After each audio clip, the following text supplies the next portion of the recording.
കണ്ണൂർ വാണിയപ്പാറ പള്ളി സെമിത്തേരിയിലെ 38-ാം നമ്പർ കല്ലറയിൽ ഒളിഞ്ഞിരിക്കുന്ന ആ രഹസ്യം എന്താണ്?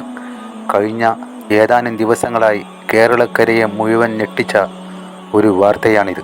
6 വർഷം മുമ്പ് ദുരൂഹ സാഹചര്യത്തിൽ കാണാതായ കോഴിക്കോട് വിലങ്ങാട് സ്വദേശി സിജോ സ്കറിയയുടെ തിരോധാനവും ഈ കല്ലറയും തമ്മിൽ എന്തെങ്കിലും ബന്ധമുണ്ടോ?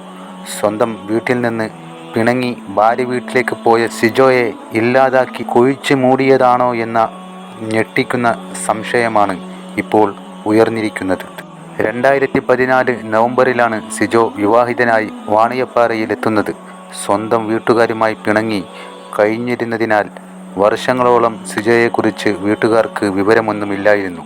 പിന്നീട് 2021 അന്വേഷിച്ചപ്പോഴാണ് സിജോയെ കാണാതായ വിവരം വീട്ടുകാർ അറിയുന്നത്. അന്ന് പോലീസിൽ പരാതി നൽകിയെങ്കിലും അന്വേഷണത്തിൽ കാര്യമായ പുരോഗതി ഉണ്ടായില്ല. എന്നാൽ ഇപ്പോൾ ഈ കേസിൽ വലിയൊരു വഴിത്തിരിവാണ് ഉണ്ടായിരിക്കുന്നത്. സിജോയുടെ ഭാര്യ സഹോദരൻ ഈ വാണിയപ്പാറ പള്ളിയിലെ കൈക്കാരൻ, അതായത് കമ്മിറ്റി ഭാരവാഹിയാണ്. പള്ളിയിലെ കാര്യങ്ങളിലും സെമിത്തേരിയിലും ഇടപെടാൻ അവസരമുള്ള വ്യക്തി ആയതുകൊണ്ട് തന്നെ സിജോയുടെ തിരോധാനത്തിൽ ഇയാൾക്ക് പങ്കുണ്ടോ എന്ന സംശയം കുടുംബം ശക്തമായി ഉന്നയിക്കുന്നുണ്ട്. അന്വേഷണത്തിൻ്റെ ഭാഗമായി ഇയാളുടെ മൊഴി പോലീസ് ഇതിനകം രേഖപ്പെടുത്തി കഴിഞ്ഞു.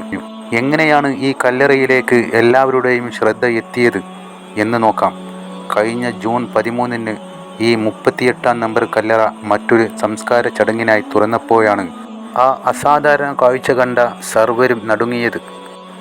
ഒരു ശവപ്പെട്ടിക്കൊപ്പം പ്ലാസ്റ്റിക് പായയിൽ പൊതിഞ്ഞു കെട്ടിയ നിലയിൽ മറ്റൊരു വസ്തു കൂടി ഉള്ളിൽ കണ്ടെത്തി. 2 ദേഹങ്ങൾ അടക്കം ചെയ്യേണ്ട സ്ഥാനത്ത് മൂന്നാമതൊരു ശരീരം കൂടി അവിടെ ഉണ്ടെന്ന സംശയം ഇതോടെ ശക്തമായി. പള്ളി വികാരി ഫാദർ ജിൽബർട്ടും ഈ സംശയം ശരിവെക്കുന്നുണ്ട്. കല്ലറയ്ക്കുള്ളിൽ കണ്ട പ്ലാസ്റ്റിക് പായയിൽ എന്താണെന്ന് ശാസ്ത്രീയമായി പരിശോധിക്കണമെന്ന് ഇടവക അംഗങ്ങളും ആവശ്യപ്പെട്ടു കഴിഞ്ഞു. ആദ്യഘട്ടത്തിൽ ഇതിൽ ദുരൂഹതയില്ലെന്നും വർഷങ്ങൾക്ക് മുമ്പ് അടക്കം ചെയ്തതാണെന്നും പറഞ്ഞ് പോലീസ് ഒഴിഞ്ഞു മാറാൻ ശ്രമിച്ചെങ്കിലും സിജോയുടെ കുടുംബം DGPക്കും ആഭ്യന്തരമന്ത്രിക്കുമടക്കം പരാതി നൽകിയതോടെ കാര്യങ്ങൾ മാറിമറിഞ്ഞു. നിലവിൽ സംഭവത്തിൽ പോലീസ് FIR രജിസ്റ്റർ ചെയ്ത് അന്വേഷണം ആരംഭിച്ചിട്ടുണ്ട്. RDOയുടെ അനുമതി ലഭിച്ചാലുടൻ കല്ലറ തുറന്ന് അവശിഷ്ടങ്ങൾ പുറത്തെടുത്ത് DNA പരിശോധന ഉൾപ്പെടെയുള്ള ശാസ്ത്രീയ പരിശോധനകൾ നടത്താനാണ് പോലീസിൻ്റെ നീക്കം. നിലവിൽ കല്ലറയ്ക്ക് പോലീസ് കാവലും ഏർപ്പെടുത്തിയിട്ടുണ്ട്.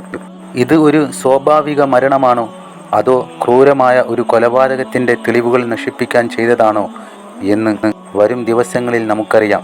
ഈ കേസിനെ ചുറ്റിപ്പറ്റിയുള്ള നിങ്ങളുടെ അഭിപ്രായങ്ങൾ എന്താണ്?